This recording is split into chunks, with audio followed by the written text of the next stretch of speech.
नेटको माध्यमबाट विश्वभर छरेर रहनुभएका सम्पूर्ण दर्शकबिन्दुहरूलाई म दिपेन्द्र पौडेलको तर्फबाट हार्दिक स्वागत गर्दछु। के गर्दैछ स्थानीय सरकार अर्घाँची.com को अभियान लिएर हामी यति बेला सिद्धगङ्गा नगरपालिका वार्ड नम्बर 13 को कार्यालयमा आइपुगेका छौँ। यहाँ स्थानीय स्तरमा भएका कामहरू के कस्ता भइरहेका छन्, 3 वर्षको अवधिमा के काम गर्नुभयो, जनताका दिएका प्रतिबद्धताहरू के पुरा गर्नुभयो, विकासका कुराहरू कसरी अगाडि बढाउनु भएको छ, योजनाहरू के छन्, के हुँदैछन्, के भए, के गर्न बाँकी छ, त्यसको बारेमा हामीले छोटो जानकारी र जनतालाई प्रत्यक्ष जानकारी दिनको लागि हामी यहाँ वडाध्यक्षसँग कुरा गर्दैछौँ। हामी ढिला नगरिकन वडाध्यक्षलाई म स्वागत गर्न चाहन्छु। स्वागत छ दुर्गा बहादुर विशीज्यू। धन्यवाद सरलाई। अर्घाखाँची.com ले अहिले एउटा अभियान लिएर हिँडेको छ। ओडाहरू पछि परे, ओडाहरूको चाहिँ बोलीहरू बुलन्द भएन, पछि परे, त्यसको लागि हामी केही गर्नुपर्छ भनेर हामी चाहिँ ओडाहरूको बारेमा प्रत्येक ओडामा गइरहेका छौँ र त्यसमा भएका विभिन्न गतिविधिहरू, जनताका सरोकारका विषयहरू, विकासका कामहरू, विकास निर्माणका योजनाहरू के कस्ता भइरहेका छन्, पानी, बाटो, बिजुली सम्पूर्ण कुराहरू हामी गइरहेका छौँ हैन। यसमा तपाईँले चाहिँ जो चुनावमा प्रतिबद्धता जाहेर गर्नुभयो, मैले यो गर्छु, यो काम मैले गर्छु, यस्ता कुराहरू म चुनावमा विजय भएपछि यस्ता काम गर्छु भनेर भन्नुभयो हैन। त्यस्ता कामहरू तपाईँले कस्ता कुराहरू राख्नुभएको थियो, प्रतिबद्धता के थिए, के पुरा गर्नुभयो, के बाँकी छ, अब कमसेकम 2 वर्ष मात्र बाँकी छ अब कार्यकाल, यसमा तपाईँले कसरी चाहिँ कामहरू सम्हाल्नु भएको छ? धन्यवाद सरलाई। सर्वप्रथम म व्यक्तिगत तर्फबाट र यो सिद्धगङ्गा वडा नम्बर 13 कार्यालयको तर्फबाट यो अर्घाँची.com र सम्पूर्ण टिमलाई हार्दिक स्वागत गर्न चाहन्छु। यो विषम परिस्थिति, यो कोभिड-19 अथवा यो विषम यो कोरोना भाइरसको महामारीमा पनि एउटा आफ्नो समयलाई यो समय मिलाएर हाम्रो वडा कार्यालयमा आएर वडा नम्बर 13 सिद्धगङ्गा 13 को चाहिँ यो कार्यालयमा आइसकेर समग्र विकासका निम्ति, समग्र जनताको इच्छा आकाङ्क्षा र समस्याका निम्ति चाहिँ बुझ्न दिन आइदिनु हो। सर्वप्रथम मैले अर्घाँची.com र यो परिवारलाई चाहिँ वडा कार्यालयको तर्फबाट धन्यवाद दिन चाहन्छु। यो सिद्धगङ्गा नगरपालिका देशकै ठुलो नगरपालिका, यो भौगोलिक विकटता, गरिबी, पछौटेपन आदिबाट यो आक्रान्त वडावासीलाई आधारभूत शिक्षा, स्वास्थ्य, खानेपानी तथा सरसफाइको सुविधा सहज रूपमा उपलब्ध गराउनु सर्वप्रथम यो वडा नम्बर 13 को र म वडाध्यक्षको तर्फबाट यो अहम दायित्वको रूपमा लिएको छु। मैले 3 वर्षको कार्य अनुभवमा आधारमा आगामी दिनमा वडाको अवलम्ब गरेका सबै नीति तथा कार्यक्रमहरूलाई कार्यान्वयन गर्ने आर्थिक अनुशासन, जनसहभागिता, पारदर्शिता, जवाबदेहिता, उत्तरदायित्व तथा सुशासन आधारित मान्यताहरूलाई व्यवहारमा अवलम्बन गर्नु आजको प्रमुख आवश्यकता हो भन्ने मैले ठानेको छु। यसैलाई विगतका 3 वर्षका नीति तथा कार्यक्रमहरू र 2074 आषाढ 14 को निर्वाचन पश्चात निर्वाचन अगाडिका घर दैलोमा गएर जनताका माझ जुन चाहिँ म लगायत मेरो टिमले घोषणापत्र लिएर घर दैलोमा चुनावको सङ्घारमा हामीले चाहिँ प्रतिबद्धता जारी गरेका थियौँ। त्यही घोषणापत्रको आधारमा रहेर अहिले चाहिँ तिनै घोषणापत्र र विगतका 3 वर्षमा एउटा हामीले चाहिँ प्रत्येक वर्ष वडाको नीति तथा कार्यक्रम गर्छौँ। त्यही नीति तथा कार्यक्रम र त्यो घोषणापत्र टेकेर हामी चाहिँ विकास निर्माणको क्रममा अगाडि द्रुत गतिमा अगाडि बढाइरहेको अहिले अवस्था छ। अनि जस्तो त्यति बेला जुन जनताका घर दैलोमा हामी चाहिँ विकास निर्माणका कुराहरू प्रतिबद्धता जारी गरेका थियौँ, त्यति बेला चाहिँ प्रत्येक टोलमा मोटरबाट पुर्याउनेछौँ भनेर घोषणापत्रमा लेखिएको थियो। ती चाहिँ अहिले 3 वर्षको अवधिमा प्रत्येक हाम्रो यो सिद्धगङ्गा नगरपालिका वडा नम्बर 13 मा 16 वटा टोल रहेको छ। त्यो टोलमा प्रत्येक टोलमा एम्बुलेन्स छिर्ने मोटर बाटो सम्पन्न भएको छ। कोही पनि डोकोमा बोकेर अथवा त्यो स्टेसनमा बोक्ने त्यस्तो छैन। अहिले विषम परिस्थिति भएको कारणले गर्दा अहिले यो बाढी पहिरो, यो विनाशकारी चाहिँ यो जमिन महामारी, यो क्षयीकरण भएर अहिले अवस्था त्यस्तो छ। तर चाहिँ हामीले 16 वटा टोलमा बाटा पुर्याउने छौँ भनेर त्यति बेला प्रतिबद्धता जारी गरेका थियौँ। त्यो चाहिँ सम्पन्न भएको छ। र सिद्धगङ्गा 13 मा खानेपानीको त्यस्तै समस्या थियो। प्रत्येक टोलमा घर-घरमा धारा नयाँ खानापानीका योजनाहरू के जस्तो मैले भन्दैछु। खानेपानीको सन्दर्भमा चुनावको सङ्घारमा जाँदा हामीले प्रत्येक टोलमा एक घर एक धारो एउटा रणनीति बनाएर लैजानेछौँ भनेर हामीले चाहिँ त्यो जनताको माझ बाचा कसम खाएका थियौँ। र अहिले चाहिँ हामीले धेरै ठाउँमा खानेपानी सम्पन्न गरिएको छ। जस्तो भङ्गला खानेपानी आयोजना सम्पन्न गरिएको छ, त्यहाँ घर घर धारा पुर्याइएको छ। मुसियान खानेपानी आयोजना त्यहाँ सम्पन्न गरेर त्यहाँ खानेपानी हो कि ग्रेभिटी त्यो सम्पन्न गरिएको छ। कीर्तिपुर, देउराली, जौवारी, पहाडे लगायतका बस्तीहरूमा लिफ्टिङ खानेपानी प्रदेश सरकारबाट रु 1 करोड 9 लाख रुपियाँ पार्न सफल भएर अहिले निर्माणाधीन अवस्थामा छ। सायद चाहिँ यही आर्थिक वर्षमा मेरो कार्यकालमा मेरो कार्यकालका चाहिँ उपलब्धिहरू चाहिँ तपाईँहरूमा मैले पेश गर्न चाहेको छु। र अरू चाहिँ यहाँ यो छेडा, बौरी, सानीलेक, डोडुवा लगायतको बस्तीहरूमा पनि म निर्वाचन पश्चात यो खानेपानीको एउटा बजेट हालेर हामीले चाहिँ अहिले घर घरमा यो पानीको धारो जडान गरिएको छ। र सबै के छ भने यो खानेपानीका लिफ्टिङहरू धेरै सञ्चालन भइरहेछन्। अहिले यो एउटा लहरी चलेको छ। के छ बिचमा पनि के छ भने यसको चाहिँ व्यवस्थापन खुकुलो अथवा त्यसको चाहिँ संरचनाको संरक्षण र त्यसमा विभिन्न समस्या आउँछ नि, त्यसलाई अलिकति व्यवस्थित रूपमा गरिएको छैन। यसमा तपाईँले कसरी चाहिँ स्थानीय स्तरलाई परिचालन गर्नुभएको छ? त्यस्तो छैन। लिफ्टिङ खानेपानीमा अहिले हामीले चाहिँ प्रत्येक घरधुरीबाट 250 रुपियाँ उठाएका छौँ। र लिफ्टिङ खानेपानीको चाहिँ एउटा कोष छ, समिति खानेपानी कोषमा त्यहाँ पैसा सञ्चित हुन्छ। र त्यसको ब्याजबाट हामीले एकजना विष्णुबहादुर विशीलाई नियुक्ति गरेका छौँ। मासिक रु 9,000 दिएर उहाँले चाहिँ बिहान 2 घन्टा बेलुका 2 घन्टा पानी खोल्नुहुन्छ। त्यसपछि नियमित रूपमा लिफ्टिङ खानेपानी हाम्रो सुचारू भएको छ र सबै जनताहरू हर्षित हुनुहुन्छ। यसमा जनताको केही श्रमदान छ कि सरकारको पूर्ण बजेटले मात्र त्यो भ्याएको? हामीले चाहिँ त्यति बेला 15% जस्तो जनताको श्रमदान गरेर त्यसलाई चाहिँ जस्तो 85% सरकारले लगानी गर्यो, 15% लगानी गरेको छ। 15% भनेको त्यही पाइपलाइन खन्ने बिसाउने र पुर्ने त्यही जनताको काम भएको र अरू चाहिँ लगानी राज्यको लगानी भएको छ। त्यसलाई संरक्षण गर्नु अहिले चाहिँ अब मैले के भनेको भन्दा खानेपानीको एउटा मिटिङ बसालेर त्यसलाई चाहिँ अब जनताले पैसा उठाउन सक्दैन, यसलाई चाहिँ सामुदायिक खानेपानीमा रूपान्तरण गर्नुपर्छ भनेर मैले सिफारिस गरेको छु। र अब सायद चाहिँ त्यो जिल्ला खानेपानी डिभिजन कार्यालय, यो साइट पाल्पा र अराखाँचीको खानेपानी डिभिजन कार्यालयले यो निर्णय गरिदियो भने सायद चाहिँ त्यो 250 पनि जनताले उठाउनु पर्दैन र जनता लाभान्वित हुन्छन् भनेर मैले वडा नम्बर 13 कार्यालयबाट मैले सिफारिस गरिसकेको अवस्था छ। जस न्यूनतम शुल्कमा जनताले चाहिँ शुद्ध खानेपानी खान पाउने छन् तपाईँकै कार्यकालमा। अहिले पानीको समस्या त्यस्तो छैन। शिक्षातर्फ जाम हामी यो जस्तो अब एका ठाउँ छ जस्तो खानेपानीको सन्दर्भमा मैले भनिसकेँ। अब छापा खानेपानी सम्पन्न भएको छ, त्यहाँ पनि अहिले मेन्टेनेन्स गर्नका निम्ति केही रकम चाहिँ मैले प्रदेश सरकारसित मागेको छु। अब मुसियान, भङ्गला लगायत डोडुवा टोल खानेपानी अब निर्माणाधीन अवस्थामा छ।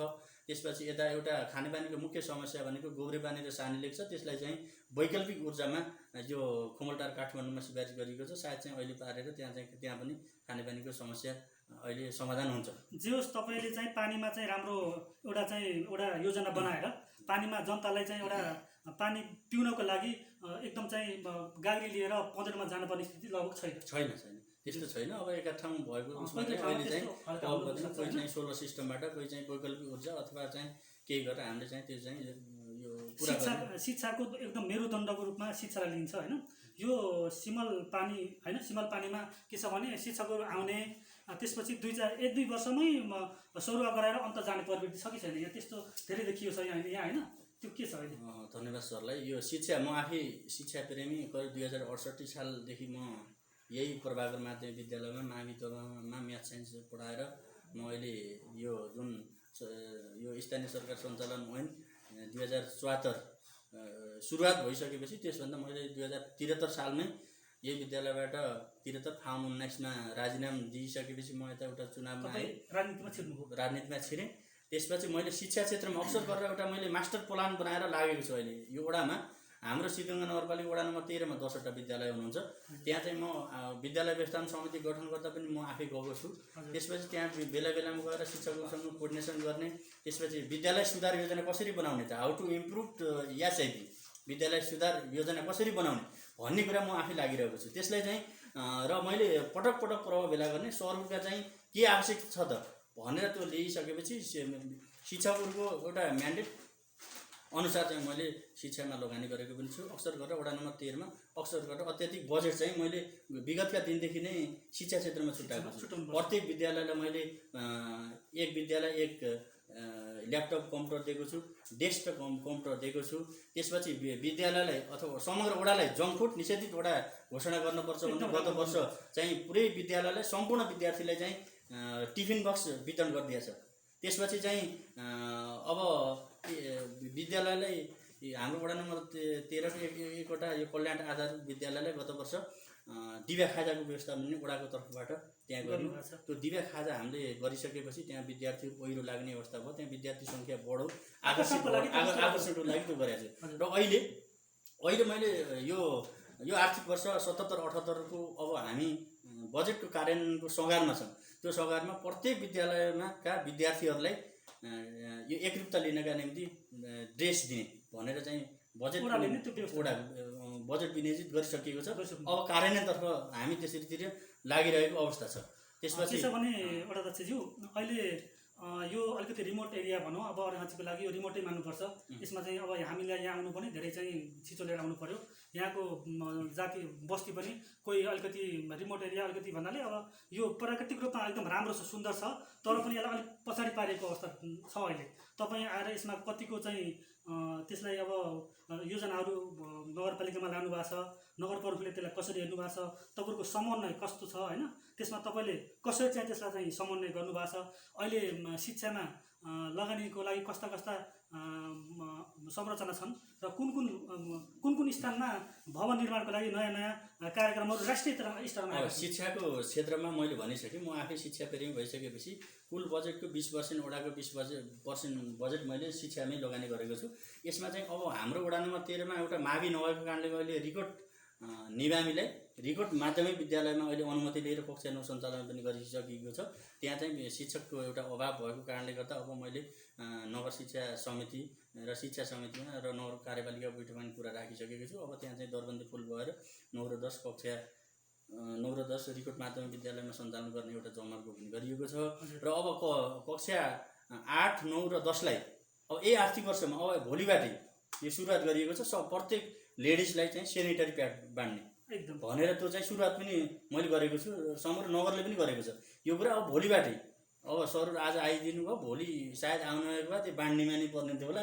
मैले भोलिबाटै कार्यतालिका बनाएको छु। नगर शिक्षाको टिम कक्षा 8, 9, 10 लाई का छात्र लेडिजलाई सबैलाई सेनिटरी प्याड दिने भनेर चाहिँ त्यो पनि चाहिँ एउटा यो नीति तथा कार्यक्रममा राखिएको थियो। त्यो एउटा अहिले यहाँ शिक्षाको क्षेत्र र हजुरले भने चाहिँ जस्तो सिमलपानी वडा नम्बर 13 तिर शिक्षकले रोज्ने सरुवा भएर तराई जाने यो नितान्त एकदम जाँच कुरा गर्नुभएको छ सरले। तर मैले चाहिँ के भनेको छु भन्दा सरुवा सहमति भएर आउँदा तपाईँ चाहिँ यहाँ वडा नम्बर 13 मा आइसकेपछि 2 वर्षसम्म तपाईँको वडा नम्बर 13 को यो परीक्षण कालमा हुनुहुन्छ, सरुवा दिन पाइन्न भनेर एउटा चाहिँ मैले रोकिदिएको छु। कबलियतनामा बनाएर चाहिँ उहाँहरूले चाहिँ वडामा स्वागत गरेको छु। 2 वर्षसम्म आउँदा चाहिँ सुरुमै पहिलो बैठकमा म चाहिँ विद्यालयको संरक्षक र विद्यालयको चाहिँ पदेना सदस्य पनि भएको कारणले गर्दा पहिल्यै बैठकमा मैले के भन्छु भन्दा 2 वर्षसम्म तपाईँहरूलाई चाहिँ यस विद्यालयबाट सर्व सहमति अन्त जान दिन्न भनेर त्यसरी चाहिँ वेलकम गरेर विद्यार्थी शिक्षकहरूलाई चाहिँ टिकाइरहेको छ। शिक्षकको पाटोमा तपाईँको जो राम्रो सुधारको एउटा बाटो देखियो। यसमा तपाईँ चाहिँ अझै सक्रिय अब एजुकेटेड पर्सन भएको हुनाले त्यसमा तपाईँ लागिरहनु भएको रहेछ होइन। ठिकै छ। यसमा भन्दा पनि अब के छ भने यो बाटो, पानी, बिजुली यसमा एकदम आपसमा जोइन भएका चिजहरू हुन्। अब बिजुलीमा यहाँ के छ, बिजुलीको कस्तो पहुँच कहाँ छ, अब विद्युतको कताबाट विद्युतको सन्दर्भमा अब पहिला चाहिँ म चुनाव भन्दा अगाडि म निर्वाचित हुनुभन्दा अगाडि यो हाम्रो वडामा धेरै टोलमा विद्युत बोलेको थिएन। त्यसपछि चाहिँ केही ठाउँमा बोलेको ठाउँमा पनि काठका पोल थिए। मैले त्यति बेला भनेको थिएँ प्रत्येक टोलमा विद्युतीकरणको विस्तार गरिनेछ, काठका पोल मुक्त वडा बनाउने छु भनेको थिएँ। अहिले चाहिँ प्रत्येक टोलमा 16वटै टोलमा फलामको काठका पोल छैन, काठका पोल मुक्त वडा बनाइन सफल भएको छु। र अब एउटा टोल मात्र छ विद्युत बोल्न, गोब्रे पानी र अलिकति थोरै मुस्यान, त्यहाँ पनि सबै चाहिँ तारसार पुरै बिछाएर रेडी भएको छ। अब ट्रान्समिटर दसैँभन्दा अगाडि नै तिनै बाँकी रहेका टोल पनि एउटा मैले सेड्युल बनाएको छु। त्यसरी चाहिँ विद्युतीकरण पनि हाम्रो वडा सम्पन्न हुन्छ, पूर्ण रूपमा हुन्छ।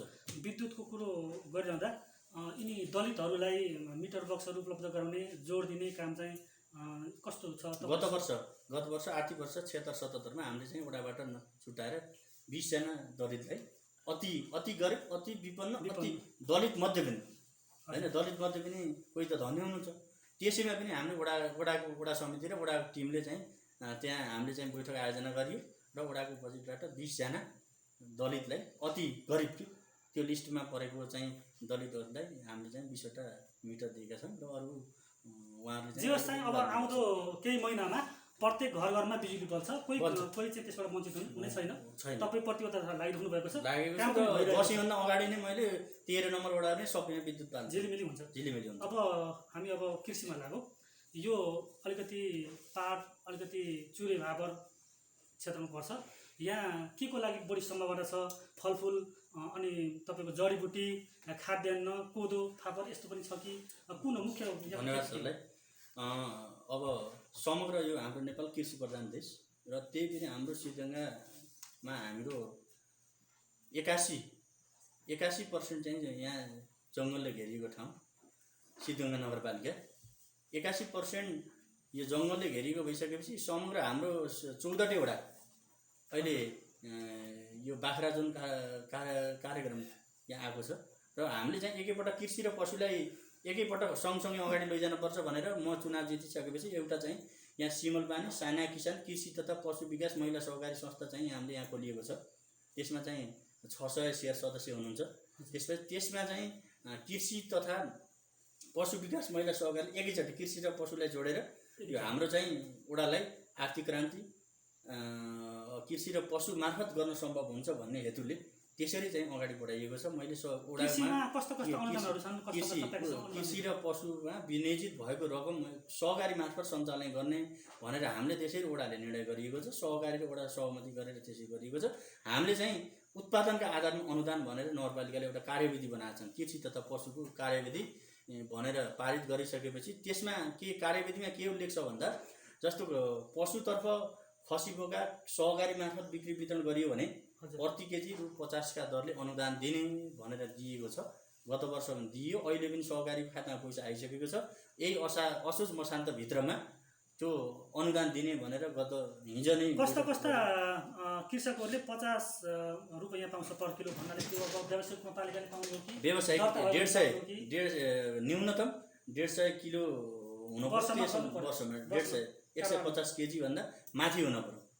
150 भन्दा माथि बिक्री वितरण गरेका किसानहरूले प्रति केजी 50 का दरले चाहिँ अनुदान पाउनुहुन्छ। त्यही पनि हामीले त्यो सहकारीमा हुन पर्यो। वडाको चाहिँ वडा सदस्य अथवा कर्मचारीको रोबरमा चाहिँ त्यो जोख्नु पर्यो बाख्रा। त्यसरी चाहिँ हामीले एउटा चाहिँ वडामा व्यवसाय गरेको, वडामा सूचीकृत गरेको, सहकारीको शेयर सदस्य भएको, त्यसरी चाहिँ एउटा सिस्टममा दिएर हामीले चाहिँ व्यवसायिक फर्म दर्ता गरेको अनि कर चुक्ता गरेको त्यो एउटा सिस्टम आएको र हामीले टोलमा टोल मेसिन दिएका छौँ।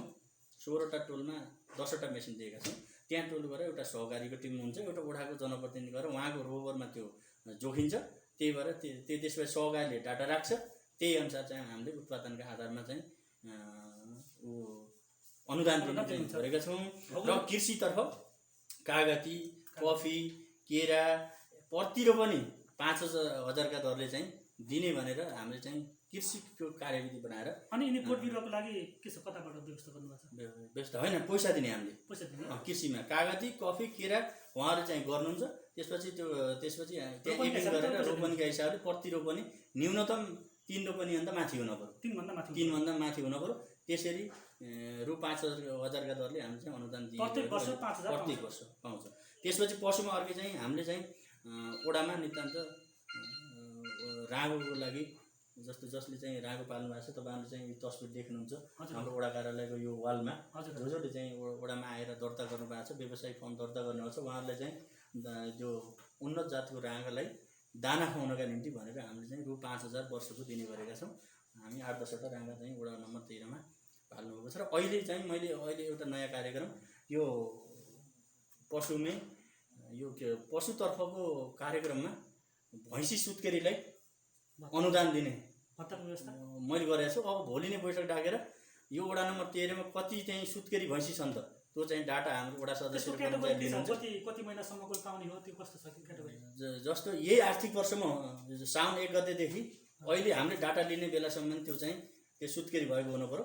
त्यही कति महिनासम्म त्यसले यहाँ दर्ता गर्नुपर्छ दर्ता असोज मखान्तसम्म भन्नाले त्यो सुत्केरी भएको टाइम छ असोज 2 महिना हो कि 1 महिना हो कि साउन 1 गतेदेखि असोज मखान्तसम्म हुनु पर्यो कार्तिकदेखि हाम्रो अनुदान सुरु हुन्छ भन्नाले त्यसको त्यो सुत्केरीको पिरियडको क्याटेगोरी छैन त्यही त 2 महिना पटेपछि नै त्यही त भने भन्छु मैले साउन 1 गतेदेखि असोज मखान्तसम्म त्यो भित्रको पाउँछ त्यो भित्रकोसम्म चाहिँ हाम्रो वडा सदस्यले डाटा लिनुहुन्छ भैँसी सुत्केरी अनुदान दिने भनेर यही आर्थिक वर्ष 77-78 चाहिँ यहाँ कार्यक्रम मैले बनाएको छु र त्यसरी रकम छुट्याउनु भएको छ तर कति दिन भन्ने अझै निर्णय भएको छैन त्यो 1 देखि 2000 सम्म न्यूनतम चाहिँ उसलाई चाहिँ पौष्टिक आहार खुवाउनका निम्ति अब त्यसरी चाहिँ गरेको छु सिमलपानी यो कस्तो भने यो वन क्षेत्रमा एकदम चाहिँ जताततै वनले घेरिएको छ वनका धेरै साल एकदम चाहिँ प्रचुर मात्रामा छन् यसको पहिला धेरै चाहिँ त्यो चोरी तस्करी भयो भन्ने कुरा पनि सञ्चार माध्यममा कहिलेकाहीँ आउँछ यसलाई कसरी व्यवस्थापन गर्नुभएको छ यो रोकथामको लागि तपाईँले कसरी चाहिँ समन्वय गर्नुभएको छ स्थानीय जनताहरू त्यसमा कसरी जागरुक गर्नुभएको छ हाम्रो वडा नम्बर 13 मा 12वटा सामुदायिक वन दर्ता भएको छ 12वटा सामुदायिक वन दर्ता भइसकेपछि त्यहाँको समुदायको उत्तरदायित्व होला त्यसपछि त्यहाँका उपभोक्ताहरूले रोजगार पाउलान् भन्ने हेतुले हामी त्यसरी लगाएका छौँ एउटा चाहिँ हाम्रो यही सिटोङमा 13 को धिरीगोला सामुदायिक वन भमला भन्ने छ त्यो गत वर्ष मदन फाउन्डेसन पुरस्कार पाएको छ नेपालभरिको सेकेन्ड भएर रु 5 लाख रुपियाँ मेरै हातले म काठमाडौँ गएर राष्ट्रपतिसित त्यो पुरस्कार चाहिँ र त्यसले पनि त्यही सामुदायिक वनले हाम्रो चाहिँ एउटा शिर उच्चाउनु भएको छ त्यहाँ चाहिँ 35 घर हुनुहुन्छ 35 घरले चाहिँ त्यो सामुदायिक वनबाट रोजगार पाउनु भएको छ अहिले 35 घर हुनुहुन्छ त्यसपछि यहाँ एउटा अभियान ल्याइएको छ त्यहाँ एउटा घुम्ती कोष पनि खडा गरिएको छ त्यही सामुदायिक वनको कोषबाट त्यसले चाहिँ त्यहाँ भएका सबै चाहिँ त्यही रोजगार सबै बाहिरका मान्छेले रोजगार पाउनु पटान मुछानदेखि लिएर सबै झाडी सफाइ डडेलो नियन्त्रण सबै कुराहरू त्यहीँका जनताले गर्नुहुन्छ त्यसपछि चाहिँ त्यहाँ अहिले चाहिँ 35 घरमा 16 घर सबै चाहिँ आरसीसी भवन बनाइसक्नु हो त्यहीँको आम्दानीले घुम्ती कोष सञ्चालन जस्तो 1 करोड यति घुम्ती कोष छ जस्तो 6 महिनामा त्यो पैसा त्यही घुमिरहेको छ र उहाँले चाहिँ अहिले चाहिँ मेरो कार्यकालमा त्यो पनि चाहिँ त्यही सामुदायिक वनको पैसाबाट सबै चाहिँ यहाँ ओडाभरिमा खर्का छाना मुक्त ओडाको भित्रको टोलमा चाहिँ आरसीसी भनेर त्यही सामुदायिक वनको त्यहाँ जनता हर्षित हुनुहुन्छ र त्यति बेला चुनावको सङ्घारमा खर्का छाना मुक्त ओडा बनाउने छु नगर बनाइने छ भनेर त्यसरी चाहिँ हामीले चाहिँ हिँडेका थियौँ अहिले चाहिँ करिब हाम्रो वडामा 147 खर्का छाना थिए अब गत आर्थिक वर्षमा 60 घरलाई दियो अहिले यो आर्थिक वर्षमा नगरपालिका र प्रदेश नगरपालिकाको 1 करोड बजेट छुट्याइएको छ र प्रदेशबाट 1 करोड पैसा आइसकेको छ 2 करोड बजेट छ हामी 70-80 घर छ यो हाम्रो वडा नम्बर 13 मा खर्का छाना यही आर्थिक वर्ष 77-78 मा सबै खर्का छाना मुक्त वडा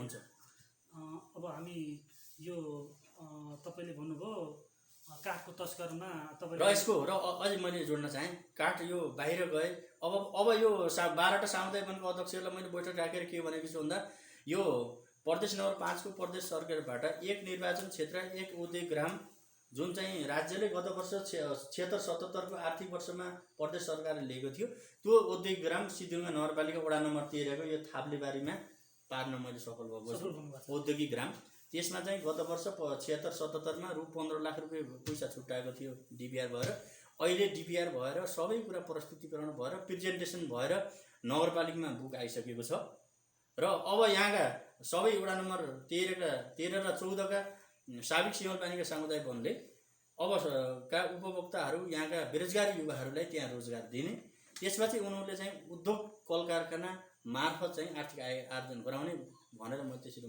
मोडालिटी बनाएको छु अहिले उसो भए अब तिनी काठको अब समिल चाहिँ फर्निचरहरू दर्ता गर्ने प्रक्रिया युवाहरू लाग्नु भएको छ मैले भनेको छु वडाबाट सिफारिस पनि गरिसकेँ 1-2 जनालाई उहाँहरूले चाहिँ अब समिल दर्ता गर्नुहुन्छ फर्निचर दर्ता गर्नुहुन्छ यहाँका सामुदायिक वनसित चाहिँ एग्रिमेन्ट गर्नुहुन्छ ओडासित एग्रिमेन्ट गर्नुहुन्छ र यहाँ ओडामा नगरमा जिल्लाभित्र कति खपत हुन्छ त्यो काठ यहाँ बिक्री वितरण गर्नुहुन्छ खपतभन्दा बढी बाहिर भयो भने अन्यत्र जिल्लामा पनि बिक्री वितरण गरिनेछ भनेर चाहिँ त्यो एउटा कार्ययोजना बनाउनुहोस् भनेर मैले त्यसरी सुझाव दिएको छु र अहिले त्यस्तो चाहिँ तस्करीको कुरा अब यो हाम्रो सीमा कपिलवस्तुले छएको छ रातारात चाहिँ त्यहाँ हुन्छ भन्ने कुरा आएको छ त्यहाँ चाहिँ अब सामुदायिक त्यो तपाईँको सीमा क्षेत्र हाम्रो चाहिँ कपिलवस्तु कतिसँग कस्तो समन्वय छ तपाईँको सीमा नै अब बर्लवास त्यसपछि यता जिनुवा त्यहाँ चाहिँ मैले वडा अध्यक्षहरूलाई पनि भन्छु त्यहाँ चाहिँ साथीहरू हुनुहुन्छ वडा अध्यक्ष यस्तो भयो भने त्यस्तो खबर गर्नु होला भन्छु मैले उहाँले अब यो बाटो ठिक छ, वनको पनि तपाईँको राम्रो अब त्यस्तो छैन समस्या गर्नुहोस्। वन नेपालको राष्ट्रिय धन हो। अब अर्घाखाँचीमा वनको सबभन्दा बढी पैदावार भएको ठाउँ भनेर सिमल भनेर चिनिन्छ। अब यस ठाउँमा विभिन्न जात जाति बस्छन् होइन। अब जात जाति स्वभाव कस्तो छ, यहाँको बहुविवाह कस्तो छ, अनि डिभोर्स गर्ने अहिले प्रवृत्ति बढी छ होइन। अब सम्बन्ध विच्छेद गर्ने त्यो कस्तो छ, अनि बाल विवाहको चरण कस्तो छ, यहाँ बाल विवाह गर्ने प्रथा अहिले अझै रोकिएको छैन, त्यसमा कस्तो खालको जनचेतना फैलाउनु भएको छ? मैले गत वर्ष पनि बाल विवाह न्यूनीकरण भनेर एउटा कार्यक्रम गरेको थिएँ। एउटा चाहिँ सडक नाटक पनि यहाँ प्रस्तुत गरिएको थियो।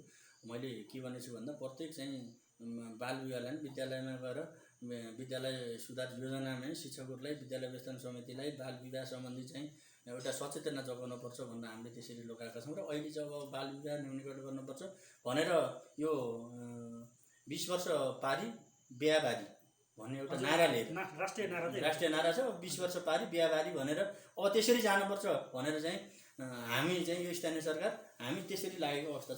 सचेतना त्यसरी चाहिँ अगाडि बढाउनुपर्छ भन्ने। अहिले विश्वमा फैलिएको महामारी जगजायत छ सबैलाई होइन। यसमा अब विभिन्न सरकारले विभिन्न नीति नियम निर्धारण गर्यो।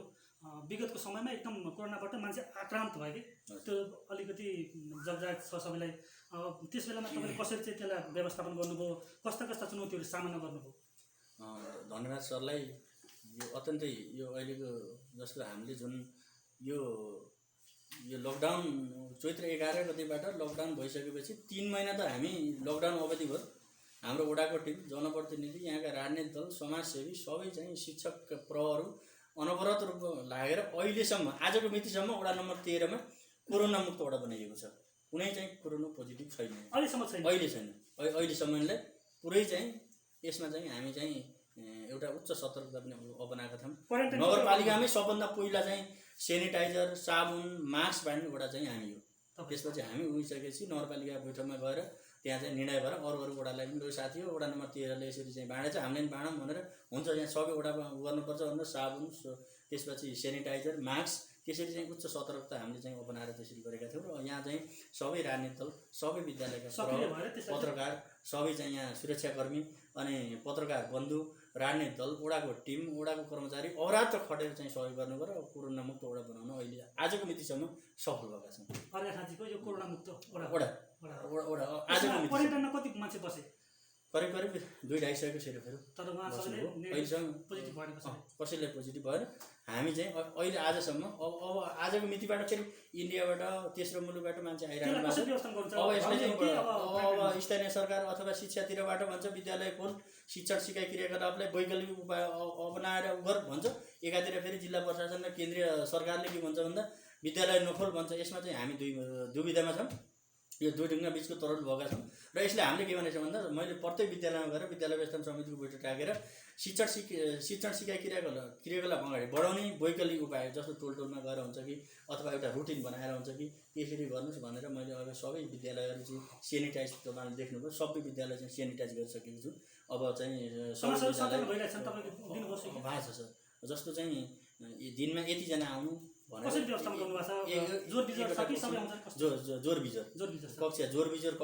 जोरबिजोर प्रणाली गरेर कक्षा सञ्चालन गरिएको छ। एक दिनमा जम्मा 2टा कक्षा आउँछ।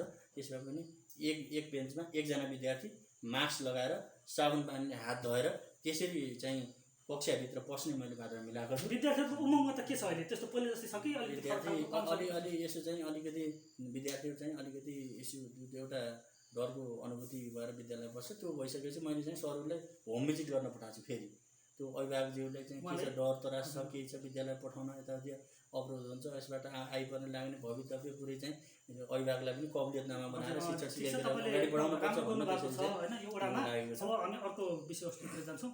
अहिले यो के छ भने सीमादरको दरबारको अधिकार प्रत्येक वडामा स्थानीय तहमा जनतामा पुग्यो भन्ने एउटा सरकारको नीति छ। तर त्यसमा जनताले त्यो अनुभूति गर्न पाएन।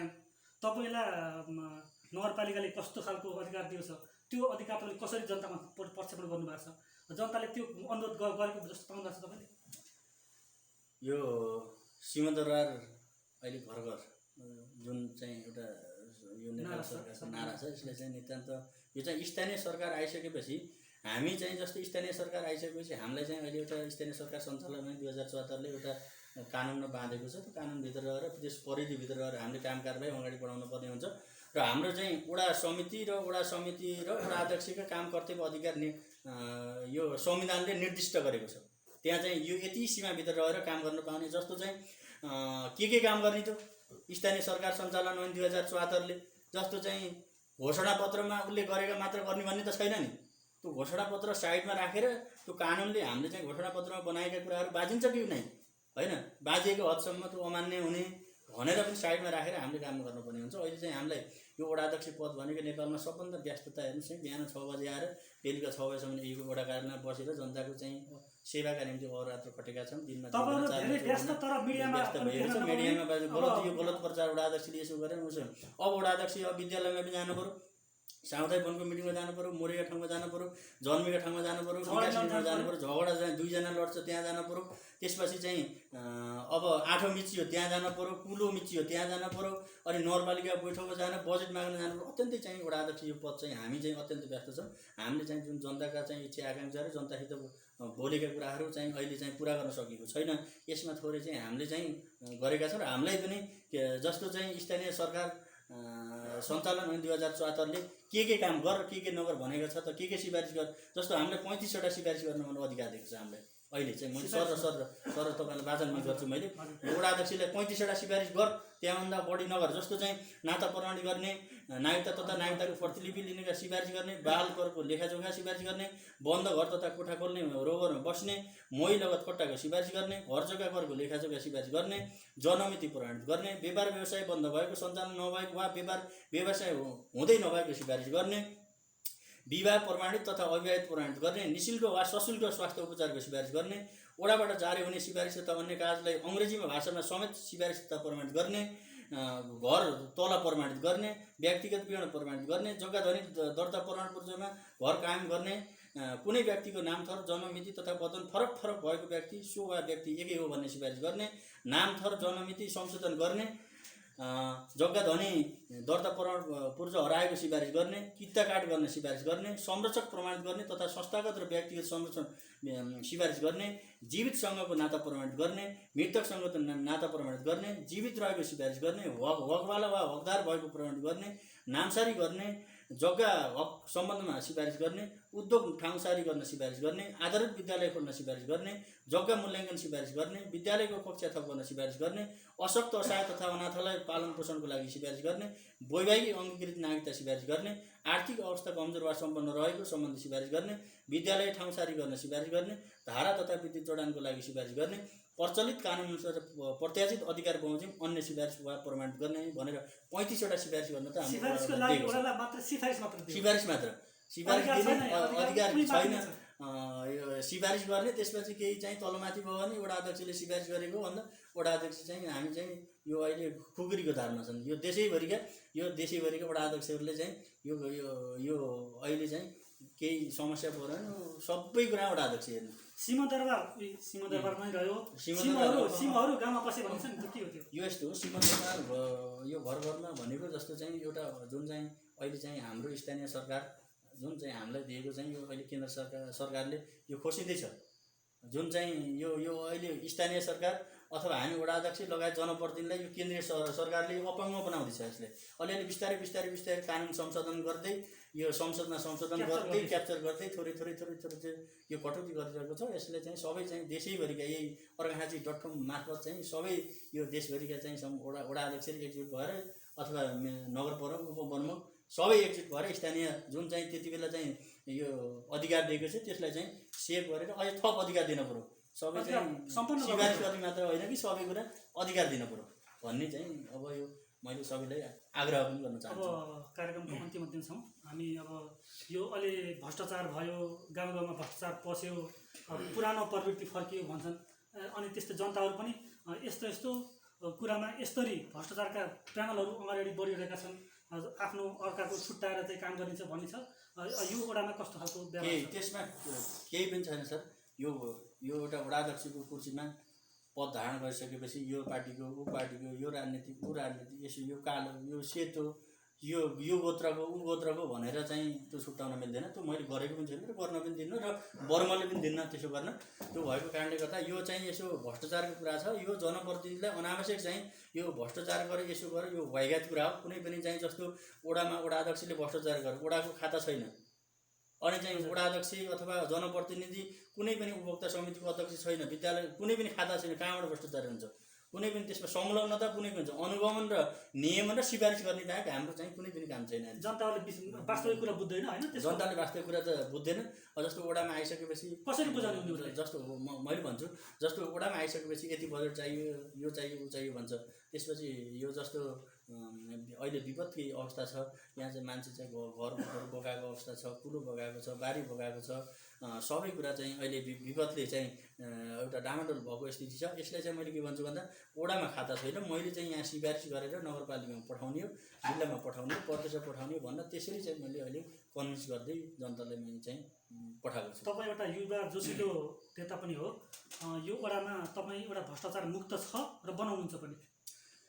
अब मैले यो तस्बिर आफै बोल्छ सायद भनेर मैले बाहिर एउटा ऊ पनि टाँसेको थिएँ, म हावाले उडाएको, म भ्रष्टाचार पनि गर्दिनँ र म अरूलाई गर्न पनि दिन्न भन्ने यो नारा चाहिँ मैले यो बाहिर चाहिँ टाँस गरेको थिएँ। सायद चाहिँ हावाले उडायो होला अथवा अहिले सरहरूले हेर्न सक्नुहुन्छ। यो भ्रष्टाचारको विषयमा यो सुशासन अनुशासन त्यसपछि यसलाई चाहिँ गर्नुपर्छ। जस्तो प्रत्येक जस्तो उपभोक्ता समिति त्यसपछि टोलटोलमा गएर बजेट विनियोजित भएको ठाउँमा गएर खबरदारी त्यो चाहिँ गर्नुपर्छ भनेर म आफै मेरो नेतृत्वमा म वडा सचिव अनि जनप्रतिनिधि लगायतको टिमलाई मैले परिचालन गरेको छु। कुनै पनि यो चाहिँ बाहिर यो अतिरञ्जित र यो कसरी बदनाम गर्न सकिन्छ, जनप्रतिनिधिहरूलाई जनप्रतिनिधिको मनोबल कसरी गिराउन सकिन्छ भनेर चाहिँ त्यो प्रतिगामी तत्त्वहरू लाउने कुरा एउटा छुट्टा हो। नत्र चाहिँ यो कुनै पनि योजना बाँडफाँडमा तपाईँको केही ऊ छैन, मनमुटाव छैन? योजना बाँडफाँड गर्दा यहाँ राजनीतिक दलहरू सबै पत्रकार, यहाँका कार्यालय प्रमुख, जनप्रतिनिधि, वडाको टिम, सहकारी, यहाँका सरोकारवालाहरू सबैलाई राखेर वडा सभा गरेर बजेट विनियोजित गरिन्छ।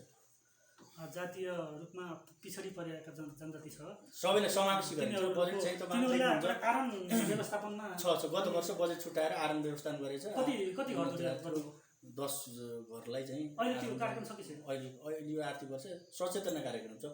दलित, जनजाति, त्यसपछि ज्येष्ठ नागरिक, अल्पसङ्ख्यक, सीमान्तकृत, महिला लगायतले सचेतना कार्यक्रम दिने भन्ने थोरै राखेको छ। अहिले आरनको व्यवस्था भयो होइन। अर्को कुरा के छ भने त्यो अहिले बाजागाजा पनि लोप हुन थाले, त्यसलाई पनि एउटा संरक्षणको लागि केही पैसा हामीले गत वर्ष छुट्याएको छ। बाजागाजा सायद कता छ हाम्रो बाजा यहीँ छ वडामा। प्रत्येक अब दसैँमा यहाँ 3-4वटा मेला हुन्छ, त्यसमा चाहिँ दलितको एउटा टिम छ। हामीले दलित आयोग समितिहरू गठन गरिएको छ।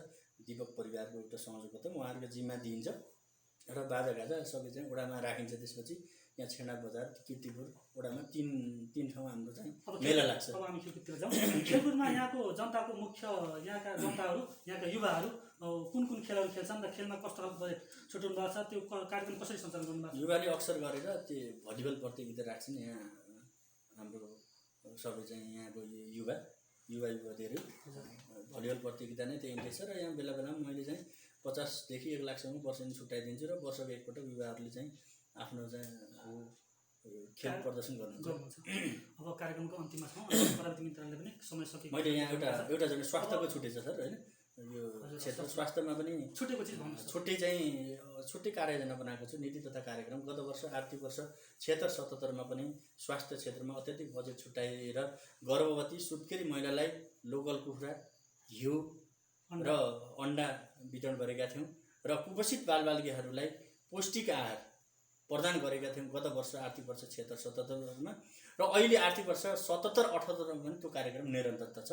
र यो सिमलबानी स्वास्थ्य चौकीमा अलिकति अहिले यही आर्थिक वर्षबाट एउटा प्रयोगशाला ल्याब खोलेर त्यहाँ चाहिँ जस्तो सामान्य टाइफाइड, मलेरिया, टिबी यस्ता लगायतका जेन्डिस त्यहाँ चाहिँ ल्याब परीक्षण गरेर गर्नुपर्छ। त्यसै चाहिँ औषधि चलाउनु हुन्न भनेर मैले चाहिँ म आफै सिमलबानी स्वास्थ्य चौकीको एउटा सञ्चालक समितिको अध्यक्षको नाताले पनि त्यहाँ ल्याब सञ्चालन गर्नुपर्छ र स्वास्थ्यमा चाहिँ सुदृढ गर्नुपर्छ भनेर त्यसरी लगाएको छु। र यो हाम्रो सिमलबानी स्वास्थ्य चौकीमा अहिले एउटा एम्बुलेन्स आवश्यकता छ। प्रदेश सरकारसित मैले चाहिँ यहाँ निर्णय गरेर पठाइसकेपछि सायद यही आर्थिक वर्षमा एउटा एम्बुलेन्स पनि हाम्रो चाहिँ यो सिमलपानी स्वास्थ्य चौकीलाई प्राप्त हुन्छ। र अब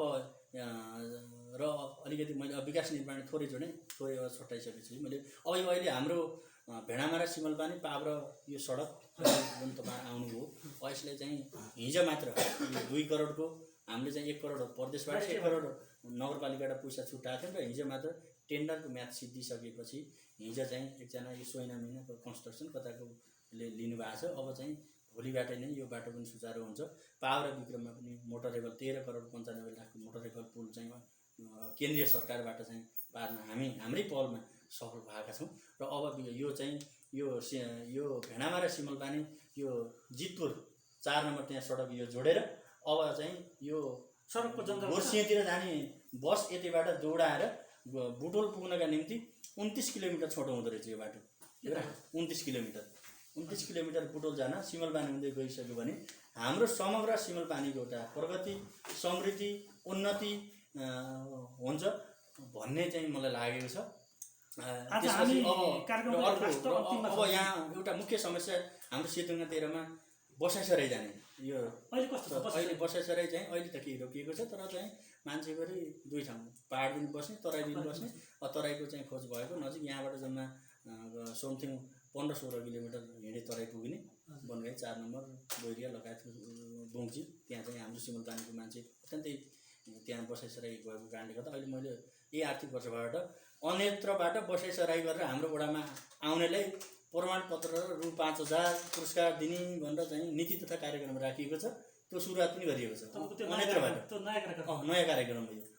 अन्यत्रबाट हाम्रो वडामा आउनेलाई वेलकम भन्न प्रमाणपत्र पनि दिने, प्रशंसापत्र दिने र रु 5,000 नगद पैसा दिने भनेर अलिकति ठेक्न सकिन्छ भन्ने कुरा छ। र अब त्यो सेक्टर कुन ठाउँमा आउन सक्ने हो? यो त अन्यत्र ठाउँबाट आउन सके। त्यसपछि अर्को यहाँ बसाइसराईको मुख्य कारण के भन्दा यो सिमलपानी हाम्रो वडा नम्बर साबिक सिमलपानी र अहिले वडा नम्बर 13 मा जङ्गली जनावरबाट बाली विनाश भनेको बँदेलबाट भालु दुम्सीबाट त्यो भइसकेपछि यो जनताले माग गरे। त्यो माग गरिसकेपछि गत वर्ष आर्थिक वर्षमा त यो कोरोनाको कारणले गर्दा बजेट तानिदियो। त्यसपछि योभन्दा अगाडि 5-7 टोलमा बँदेल नियन्त्रण कार्यक्रम भन्ने राखेर घर काँडेदार दिएर अलिकति न्यूनीकरण गरिएको छ। यो कार्यक्रम निरन्तरता छ। अलिकति केही अन्त्यमा छौँ। तपाईँ विभिन्न क्षेत्रमा तपाईँले राम्रो भूमिका निर्वाह गर्नुभएको छ।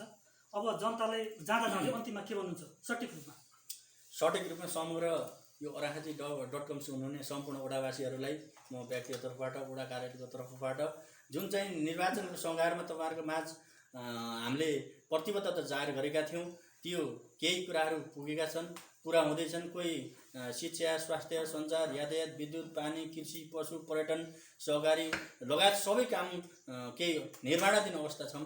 मेरो कार्यकालमा सबै चाहिँ ती कामहरू पुरा गर्ने प्रतिबद्धता यही अराखाँची.com मार्फत सबै वडावासीहरूलाई पुर्याउन म हार्दिक अनुरोध गर्न चाहन्छु। नमस्कार, धन्यवाद।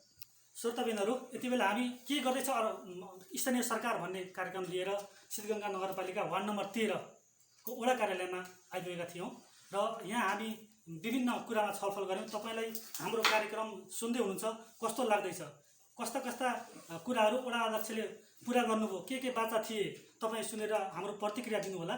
हाम्रो विभिन्न ठेगानाहरू साइडहरूमा विभिन्न ठेगानाहरू छ। अराखाँची.com को पेजमा गएर तपाईँले कमेन्ट गर्न सक्नुहुन्छ। त्यसमा यति कुरा राख्दै म यस कार्यक्रमबाट आज बिदा हुन्छु। मलाई प्राविधिकमा साथ दिने केशवराज ग्यावाली लगायत सम्पूर्ण टिमलाई धन्यवाद दिँदै म दिपेन्द्र पनि बिदा हुन्छु। नमस्ते।